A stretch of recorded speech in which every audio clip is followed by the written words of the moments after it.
Hello, beautiful people, and welcome to a bit of a first impressions video on the upcoming 4.7 characters. Now, there's 3 of them, so we're gonna try to rapid fire our way through this. Before we get any further, though, let's talk about the Galaxy Battles Genshin Impact Grand Finals I was in on April 21st.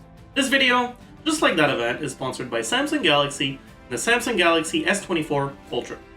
During the event, we did manage to put up a good fight in the first half, but unfortunately, we didn't manage to keep it up in the second half, where the top 2 teams very quickly managed to take the lead, and it escalated into a battle for first between the top 2, and a battle for third between the bottom 2.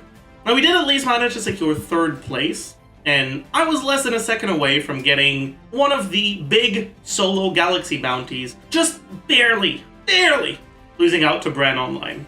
Who got it? Oh, is it Jeff? Oh my god! Yeah, Oh my god, it was here the whole time. I just hugged right side wall the whole time. There it is. No, look at the Galaxy Bounty winner. It is Brand Online. Wow, Zajek might have been second. He won't be getting away with it next time. Either way, a 3rd place secures each one of us a $1,500 cash prize, half of which we're giving away. All in all, I'm glad those of you who tuned into the event really enjoyed it. Back to the phone though, the S24 Ultra has a very bright 2600 nits display, which keeps it clear even in broad daylight, as well as a high-resolution camera that's perfect for those of you who want to take your game to the next level in the photo or video department.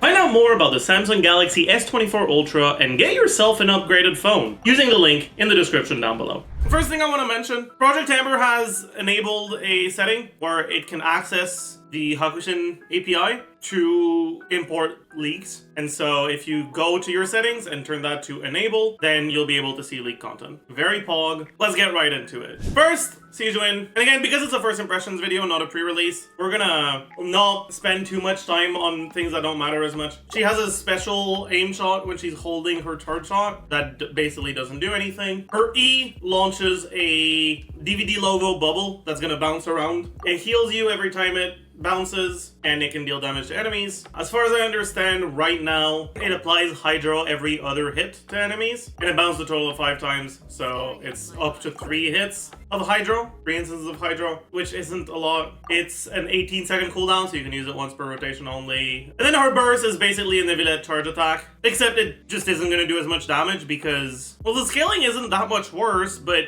you're not building her for crit. It's not even a full charge attack. There's 6 hits instead of 8, so it's like 3/4 of an Evilette charge attack. And if you build her like only for that, then she's going to heal a lot less. It also has pretty high energy cost and a pretty long burst animation. And because of that, it's like, it's not even really worth using unless you have really nothing else you can do. This only applies Hydro once at the beginning, so it's also not good at breaking shields. She has an Ascension 1 that can buff skill damage. It's an additive buff to skill damage, so like Yunjin, like Shenhe, but the amount is very small, so it's kind of not going to be very good. And she has a passive that gives her healing bonus when she has Bond of Life, or when other party members have Bond of Life. Technically, when she uses her skill, she gains Bond of Life, and at the end of the skill, she heals herself and clears it off, which means that she's gonna get Bond of Life while the skill is healing the rest of the party. It's basically just healing bonus. She's not a very good character. Her application isn't particularly good. Her healing is not bad, but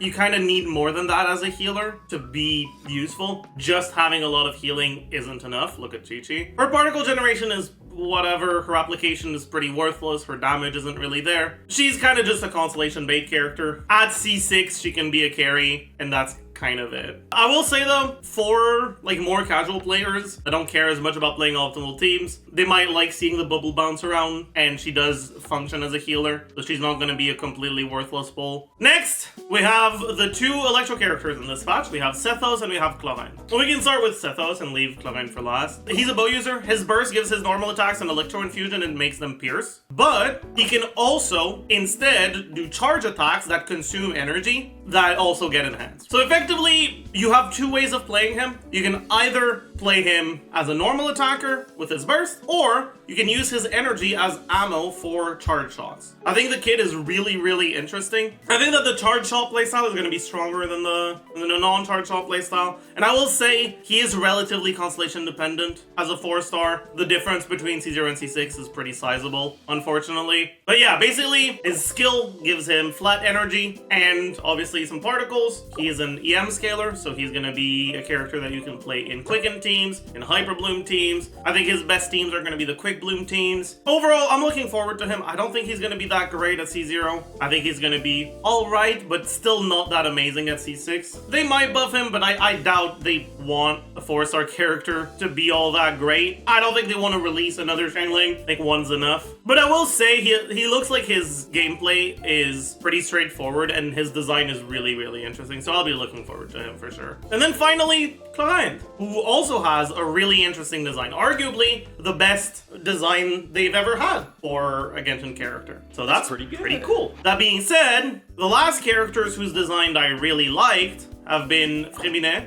and Dea, and we all know how that turned out. Let's just hope they don't give her the same treatment and get into what she does. Effectively, what she does is she swaps between shooting with her gun and stabbing with her sword. She's a Bond of Life character. Whenever she shoots with her gun, it gives her Bond of Life, and the more Bond of Life you have when you hit with your sword, the more damage it does. So the baseline pattern is to shoot with your gun 3 times to cap out your Bond of Life, because you can only gain Bond of Life when you're below 100 and each shot gives you 35. So shoot with your gun 3 times and then use your skill, consume the Bond of Life, deal more damage. That's effectively how she works. She has an Ascension passive that makes her normal attacks, so her gun attacks, but also the stab attacks, they're both considered normal attacks. It makes them do more damage based on how many electro-related reactions have been triggered by your teams. Unlike Neuvillette, this is not, as far as I'm aware, unique reactions, it's total reactions. So it's pretty trivial to proc it. And it buffs her damage. It's basically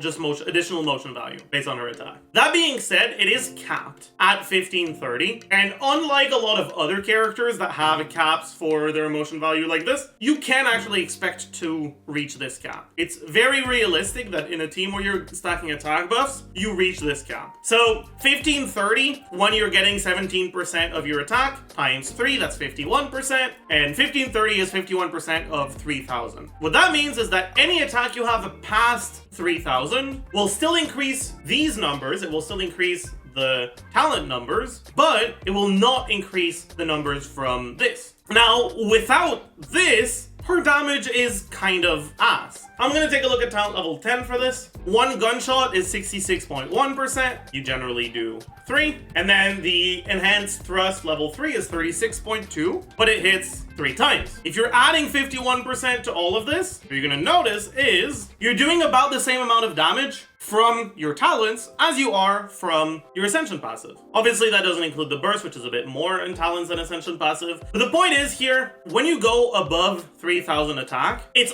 effectively only affecting this part of your damage and not at all this part. Which means that going above 3000 attack isn't nearly as valuable on her as it is on other attack scalers. That, paired with the fact that her application seems to be relatively decent and her scaling in general just isn't the best, seems to pull her in a Quicken / Hyper Bloom / Quick Bloom direction. And I definitely do think that's where she's gonna shine the most. I think she's not that strong outside of that, which I think is a bit disappointing. Like, I understand that the goal of this is to make it so that Bennett doesn't feel necessary on her. I can respect that idea, but I still wish that it didn't come at the cost of making basically every team other than Quicken and Hyper Bloom awful. So I hope they slightly, maybe increase the numbers on this and decrease her application a little bit, something like that, just so that she, you know, does similar damage in the Quicken and the Hyper Bloom teams, but does